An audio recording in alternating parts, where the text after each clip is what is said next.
Primera de Pedro, capítulo 3, y vamos a leer el versículo 18. Les voy a pedir que, puestos de pie, entonces, escuchen el versículo 18 de la primera epístola del apóstol Pedro, capítulo 3.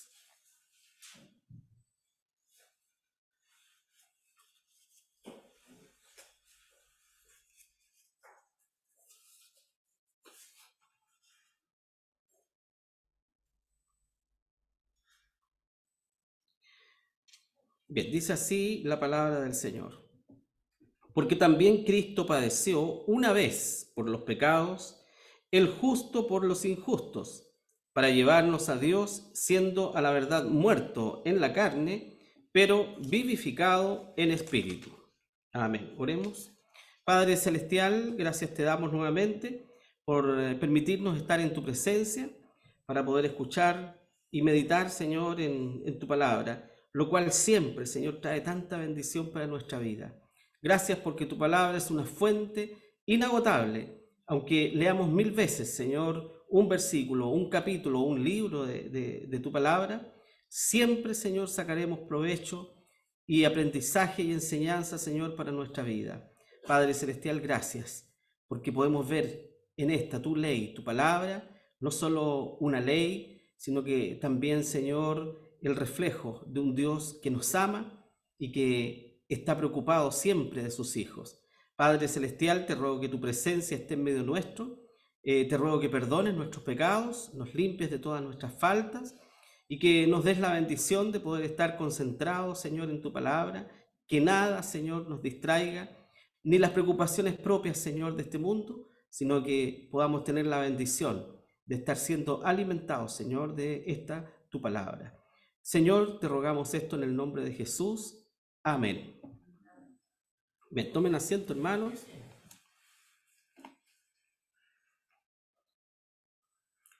Porque también Cristo padeció una vez por los pecados. La muerte de nuestro Señor Jesucristo fue hecha una vez y para siempre.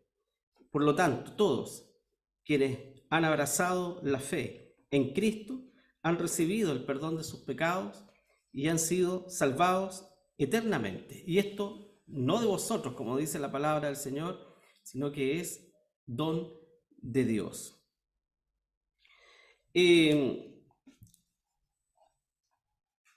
Desde que el ser humano comienza a vivir en sociedades, se ve obligado a elaborar leyes y elabora leyes para restringir la maldad en realidad, para organizar la vida, ¿no es cierto?, en convivencia con otros y para castigar aquellos actos hechos por personas en perjuicio de otras.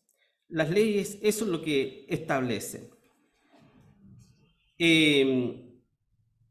La ley de Hammurabi fue una ley escrita en piedra que data aproximadamente del año 1750 a.C., elaborada en Mesopotamia, la tierra de Abraham, y establecía castigos severos a los transgresores basada en la ley del talión.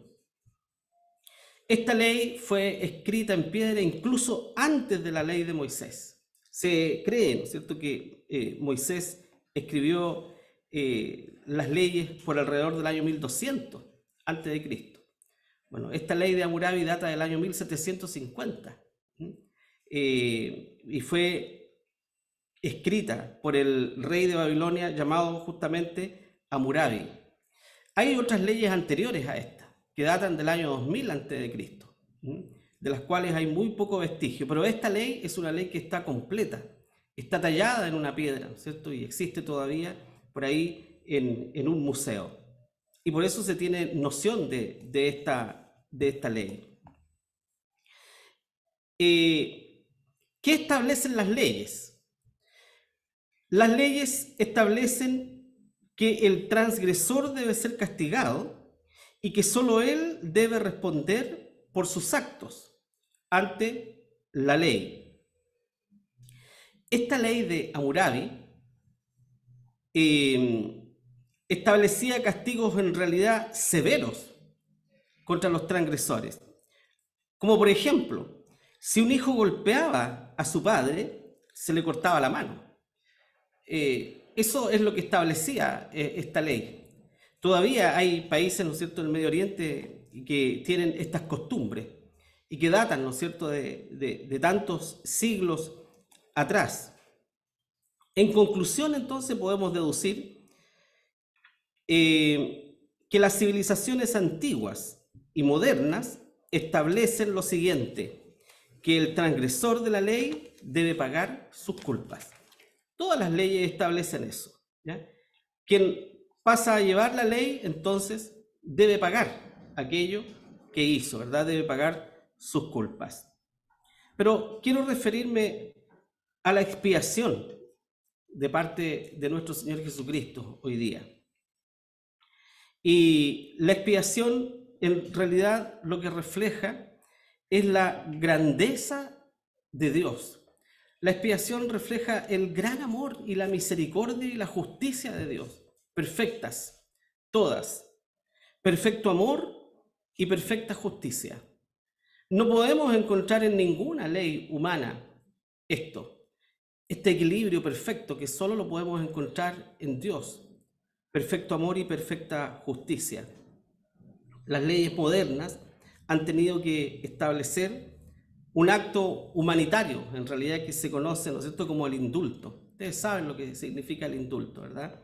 Que es una responsabilidad que cae sobre los presidentes o sobre los primeros ministros, ¿cierto? Y que tienen la facultad, después de reunir varios antecedentes del acusado, de poder perdonar en aquellos países donde hay pena de muerte, de poder perdonar la vida a aquellos, o de poder reducir, ¿no es cierto?, la pena carcelaria de aquellos que han incurrido en faltas hacia la ley.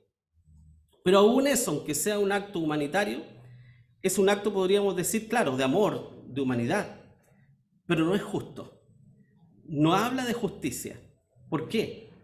Porque al ser perdonado un transgresor, un malhechor, ¿verdad?, un asesino, un criminal, hay alguien que queda sin justicia. Hay alguien que murió, ¿no es cierto?, si fue un asesino. Y si ese hombre queda libre, ¿no es cierto?, por el acto de indulto, entonces esa persona que está muerta, ni sus familiares van a poder tener justicia plena. Por lo tanto, no podemos encontrar en esta tierra este equilibrio perfecto que les decía yo. Perfecto amor y perfecta justicia. Solamente lo podemos encontrar en el Señor. La expiación, hermanos, es ni más ni menos que la eliminación de la culpa o la eliminación del pecado a través de un tercero. Eso es lo que significa, ¿no es cierto?, la expiación. Eliminar el pecado, en este caso, hablamos de pecado, no culpa, porque estamos hablando de la ley de Dios. La eliminación del pecado a través de un tercero. Y este tercero es nuestro Señor Jesucristo. Y Él, este tercero, es el que sufre la pena mediante un sacrificio, mediante una muerte.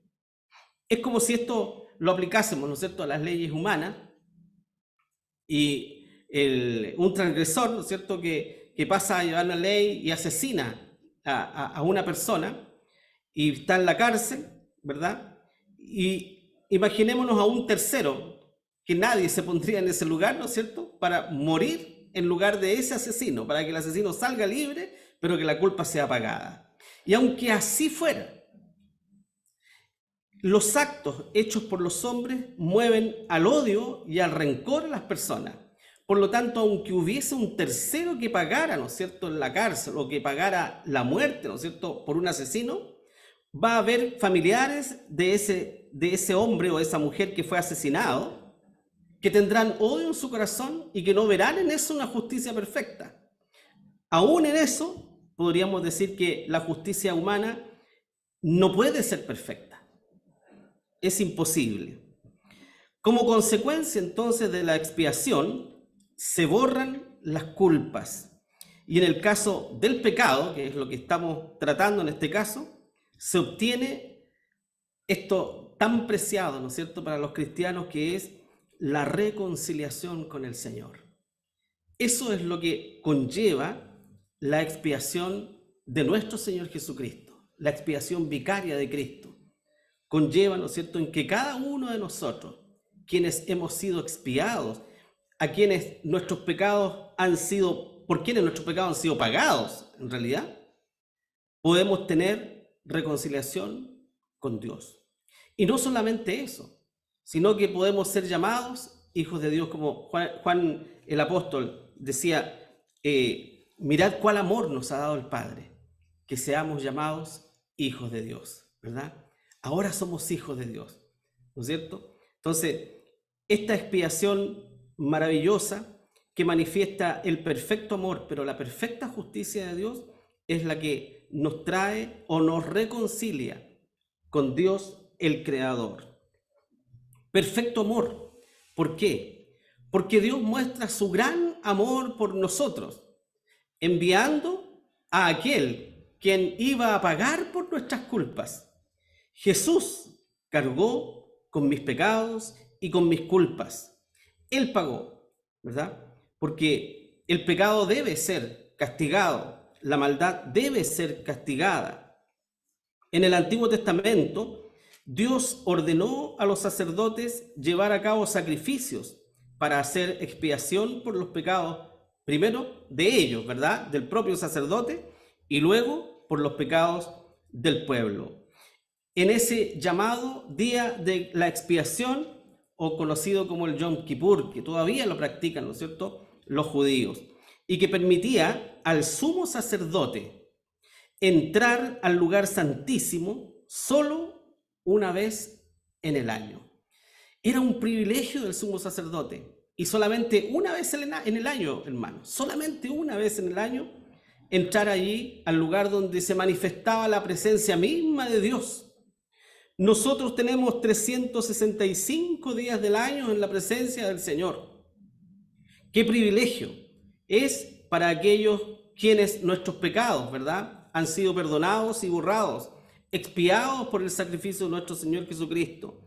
Porque ahora podemos ser llamados templo del Dios viviente, y por eso que la presencia de Dios mora permanentemente en nuestras vidas. Estamos delante de Dios día y noche, todos los días de nuestra vida. Es como si estuviésemos entrando permanentemente al lugar santísimo, donde el sacerdote entraba solamente una vez al año. Imagínense ustedes, una vez al año tener ese privilegio nada más. Nosotros lo tenemos todos los días y a veces no valoramos, ¿verdad?, eso tan maravilloso que nosotros tenemos. Donde quiera que podamos estar, clamar al Señor y que Dios nos escuche instantáneamente, en el mismo momento. No es necesario que estemos aquí en el templo, donde quiera que estemos, ¿verdad?, en un cerrar de ojo, en un segundo, a veces clamamos al Señor y Dios inmediatamente escucha nuestras peticiones y nuestras oraciones, porque el Señor está atento a las oraciones del justo, dice el salmista. Solo entonces el pontífice, una vez al año, podía entrar, ¿no es cierto?, en el lugar santísimo, no sin sangre, no sin derramamiento de sangre, la cual ofrecía por sí mismo y luego por los pecados de ignorancia del pueblo, como dice Hebreos capítulo 9, versículo 7. Hoy día, en nuestro tiempo, esta expiación la ha hecho nuestro Señor Jesucristo por nosotros. Primera de Pedro capítulo 2, versículo 24, dice: el cual mismo llevó nuestros pecados en su cuerpo sobre el madero. En eso consiste la expiación vicaria de nuestro Señor Jesucristo, en que Él llevó nuestros pecados, como dice la palabra del Señor, el justo por los injustos, porque nuestro Señor Jesucristo fue perfecto hombre y perfecto Dios en la tierra, sin pecado alguno, concebido sin pecado, nunca pecó, santo, santo, santo, como lo llama la palabra del Señor. Este es aquel tercero que llama la palabra del Señor, que cargó nuestras culpas para darnos la reconciliación con Dios. Este tercero, ¿por qué? Porque no fue ni el primer templo, ni el segundo templo, sino que fue la muerte de nuestro Señor Jesucristo misma, la que produjo que el pueblo o que los hijos, los elegidos de Dios, pudieran reconciliarse con su Creador y ahora ser llamados pueblo suyo, ser llamados hijos del Altísimo. Ahora, ¿por qué Dios quiso hacer esto? Podríamos buscar nosotros la causa de la expiación de nuestro Señor Jesucristo. Simplemente podríamos decir que fue por el beneplácito de Dios y nada más, la aprobación de Dios. Como dice Isaías 53:10, Dios quiso reconciliar al hombre consigo mediante la expiación sustitutoria. Y eso significa que otro en mi lugar tomará el castigo. Dios así lo quiso. Dios quiso que otro tomara mi castigo para que yo no tuviera que pagar ese castigo. Tan grave era el castigo que Dios no quiso que yo pagara ese castigo que tenía que pagar por causa de ser el transgresor a sus leyes. Dice, sigue diciendo en Isaías, con todo eso, Jehová quiso quebrantarlo, sujetándole a padecimiento cuando hubiere puesto su vida en expiación por el pecado, solamente por la aprobación de Dios. Jesús fue varón aprobado por Dios para ocupar el lugar de los pecadores. Qué paradoja, ¿verdad? Los pecadores necesitaban un representante y siempre se elige el representante, ¿verdad?, que caracterice a la mayoría de aquellos a quienes va a representar. Pero en este caso, el representante de todos nosotros, los pecadores, fue contrario, ¿verdad?, a todo lo que nosotros podemos pensar. Fue Cristo, sin pecado alguno. Podría haber sido el más pecador de todos los pecadores, si pensáramos lógicamente con el razonamiento humano. ¿Quién tenía que pagar? El hombre más pecador, ¿verdad?, de la tierra, tendría que pagar por los pecados de todos los pecadores. Pero no fue así. Fue Jesús, ¿no es cierto?, mismo, el que ofreció su vida en lugar nuestro. Y también esta expiación habla del amor y de la justicia de nuestro Dios. Solo por amor. ¿Por qué? Porque dice la palabra del Señor que Dios es amor. Otorgó o dio en realidad un camino de escape para los pecadores perdidos. Y esos éramos nosotros. Dios proveyó de un camino para que el pecador pudiera escabullirse y saltarse el castigo de sus pecados. Juan 3:16. De tal manera, ¿verdad? Esto habla del amor de Dios. De tal manera amó Dios al mundo que ha dado a su Hijo unigénito, ¿verdad? Pero por su perfecta justicia, ese camino, el camino de la expiación, tenía que cumplir con las demandas de la ley. No podía ser así nomás, ¿verdad? Había que cumplir la ley. Nuestro Señor Jesucristo, cuando vino a esta tierra y comienza su ministerio y viene a bautizarse, ¿verdad?, ante Juan el Bautista, cuando Juan no quería bautizarlo, el Señor le dijo, conviene que se haga así, ¿verdad? Conviene que se haga así. He venido a cumplir la ley. Entonces, este camino de la expiación tenía que cumplir con todas las demandas que exigía la ley. Y eso era la muerte del pecador. Así lo dice el libro de Ezequiel, capítulo 18, versículo 20. El alma que pecare, esa morirá. Y esto fue establecido desde mucho antes, en el huerto del Edén, cuando Adán y Eva pecaron voluntariamente contra Dios. Entonces, la sentencia del pecado cae sobre nuestros primeros padres, y así se traspasa de generación en generación hasta nuestros tiempos. La maldición del pecado, la muerte, el alma que pecare, esa morirá irremediablemente. Entró la muerte física. El hombre comenzó a enfermarse, comenzó a envejecer y finalmente su vida, ¿no es cierto?, termina en esta tierra. Pero también entró esa muerte espiritual, esa separación del hombre con Dios definitiva por causa de nuestros pecados. Romanos capítulo 6, versículo 23 también dice, porque la paga del pecado es la muerte. No lo dice solamente la ley, también lo establece la gracia, porque la paga del pecado es la muerte. Entonces, este camino de la expiación que Dios pone tenía que cumplir estas demandas. Alguien tenía que morir, no podía ser así nomás, ¿verdad? No era aquí, como decimos nosotros, echar la tierra debajo de la alfombra y tapar todo y aquí no ha pasado nada. No, alguien tenía que pagar por los pecados de ustedes, por los míos y por los pecados de toda la humanidad. Y Romanos 3:23 también, que establece lo siguiente diciendo: por cuanto todos pecaron y están destituidos de la gloria de Dios, referente, ¿no es cierto?, a la muerte eterna.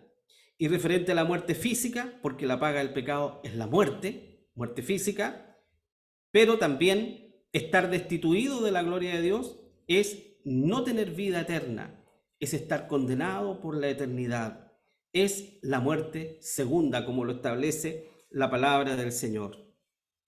Por esta causa, esto demandó el sacrificio expiatorio de nuestro Señor Jesucristo, como lo establece la palabra del Señor, el justo por los injustos, muerte con derramamiento de sangre.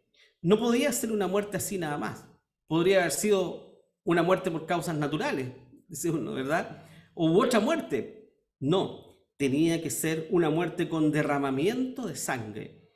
¿Cómo se expiaban los pecados, ¿no es cierto?, en la antigüedad? El sacerdote degollaba a un cordero.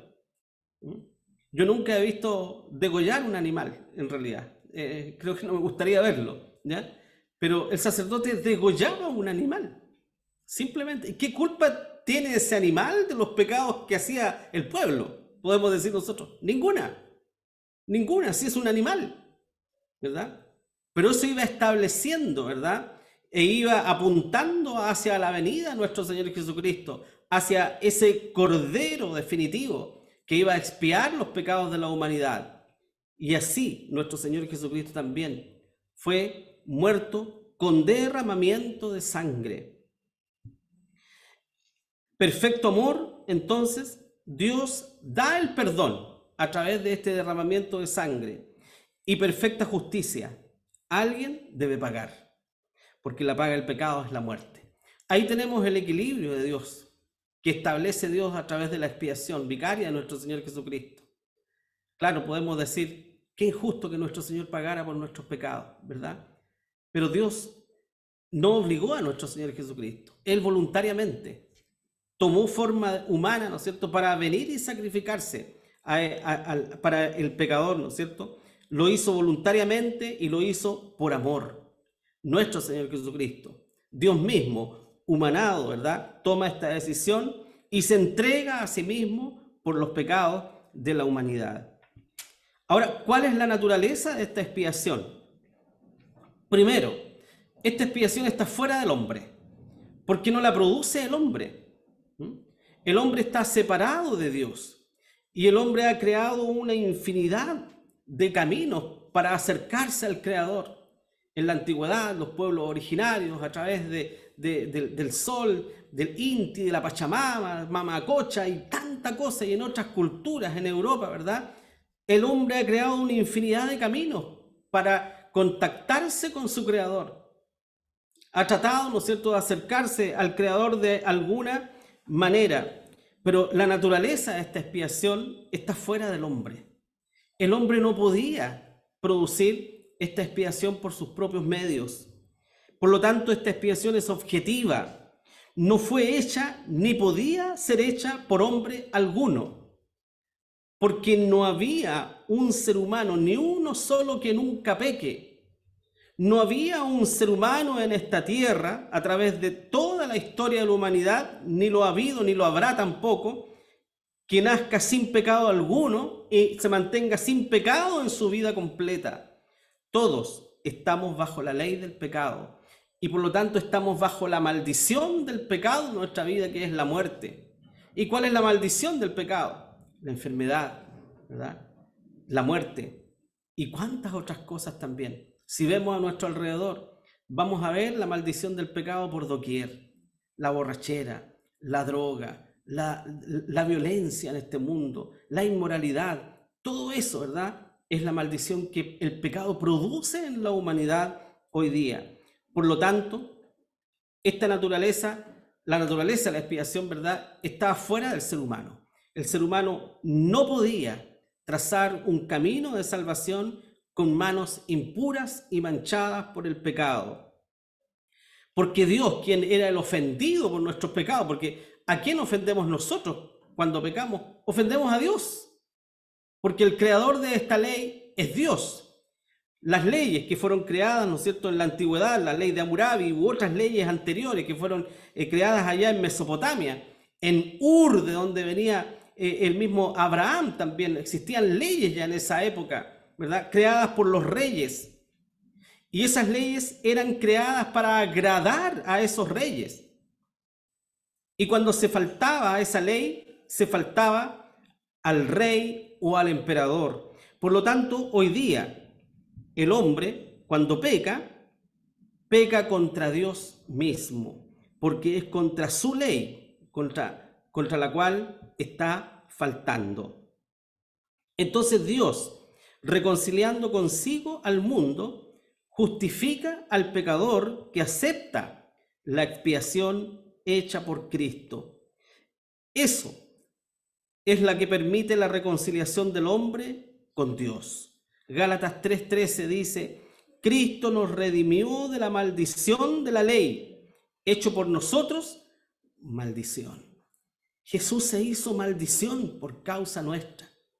Por eso siempre, ¿verdad?, me preguntaba muchas veces, ¿por qué nuestro Señor Jesucristo en la cruz clamó, ¿verdad?, diciendo: Padre, ¿por qué me has desamparado?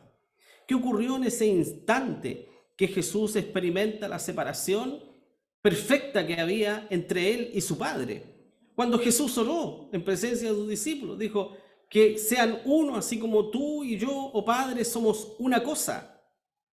Esa cosa, ese uno, ¿verdad?, esa esencia única y perfecta que existía en la perfecta unidad de Dios con Cristo, se ve alterada en la cruz del Calvario, cuando Jesús cargaba con el pecado de toda la humanidad. Allí estaba siendo degollado ese cordero por mis pecados, por los pecados, ¿no es cierto?, de toda la humanidad. Los pecados más horribles, los pecados más horrendos, Jesús los estaba cargando ahí en ese momento.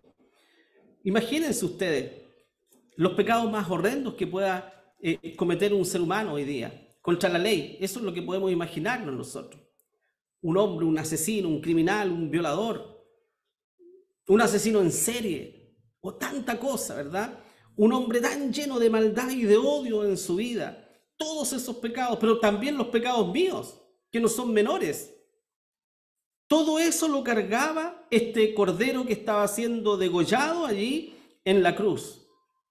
Y su sangre estaba siendo derramada para expiar los pecados de aquellos a quienes estaba representando allí. El justo muriendo por los injustos, hecho maldición. Y por eso que esta perfecta unidad entre el Padre y el Hijo se ve quebrantada, porque el Hijo se había hecho maldición y cargaba con los pecados de toda la humanidad. Y Dios es santo. Dios no puede habitar donde hay pecado. Tanto así, ¿verdad?, que hubo una separación entre el Padre y el Hijo por causa de los pecados. He ahí la gravedad de los pecados de la humanidad. He ahí la gravedad de los pecados míos y de cada uno de todos nosotros. Porque el pecado es causante de la separación de Dios y del hombre. Y causó la separación, ¿verdad?, de esta perfecta unidad entre el Padre y el Hijo. El dolor más grande que experimentó nuestro Señor Jesucristo, podríamos decir, fue un dolor espiritual, el cargar con los pecados de la humanidad. Y podemos decirlo con toda propiedad, muchos murieron siendo ejecutados de la misma forma que nuestro Señor Jesucristo. No fue el único. Muchos murieron de esa forma, a manos del Imperio Romano. Pero la muerte del Señor Jesucristo va más allá que eso. va más allá que una sentencia, ¿verdad?, propia de la época. La muerte de nuestro Señor Jesucristo representaba la expiación de los pecados de toda la humanidad, hermano, de toda. Por eso que nosotros, ¿verdad?, creemos que la expiación de nuestro Señor Jesucristo es ilimitada, no tiene límite, porque es suficiente para perdonar los pecados de todos los seres humanos de todos los tiempos. No es limitada. La sangre de nuestro Señor Jesucristo no fue solamente derramada por su pueblo, no es suficiente para ser derramada por los pecados de un pueblo específico, ni siquiera por nosotros, sino que esa sangre fue derramada por los pecados de toda la humanidad, para que todo aquel que en Él cree, para que todos tuviésemos la misma oportunidad de poder ser expiados por nuestro Señor Jesucristo. Es claro que no todos serán salvos. Es claro que no todos entrarán por esta puerta de la expiación vicaria de nuestro Señor Jesucristo. Voluntariamente no entrarán. Voluntariamente rechazan el amor de nuestro Señor y de nuestro Dios. Voluntariamente se condenarán todos aquellos que no quieren aceptar la muerte perfecta y sustitutiva de nuestro Señor Jesucristo por todos los pecadores de este mundo. Y como dice Efesios capítulo 2, versículo 5, empero Dios, que es rico en misericordia, por su mucho amor con que nos amó, aún estando nosotros muertos en pecados, nos dio vida. Juntamente con Cristo, por gracia sois salvos. Qué maravilloso, ¿verdad? Si estuviésemos bajo las antiguas leyes, ¿no es cierto?, que se establecieron siglos y siglos antes, incluso de nuestro Señor Jesucristo, ¿cuántos de nosotros estaríamos cercenados en nuestro cuerpo? Sin manos, sin ojos, sin pies, muertos otros, por ser o por pasar a llevar, ¿no es cierto?, las leyes. Pero Dios envió, ¿no es cierto?, a nuestro Señor Jesucristo y nos muestra un camino aún más excelente, el camino del perdón, que ninguna ley lo considera, ¿verdad? En ninguna, y ninguna ley lo ha considerado en ninguna etapa de la historia del ser humano, jamás. Solamente Dios contempla, fuera de su ley, solo a través de Cristo, el perdón de nuestros pecados y la vida eterna. Y por eso debemos dar gracias al Señor, ¿verdad?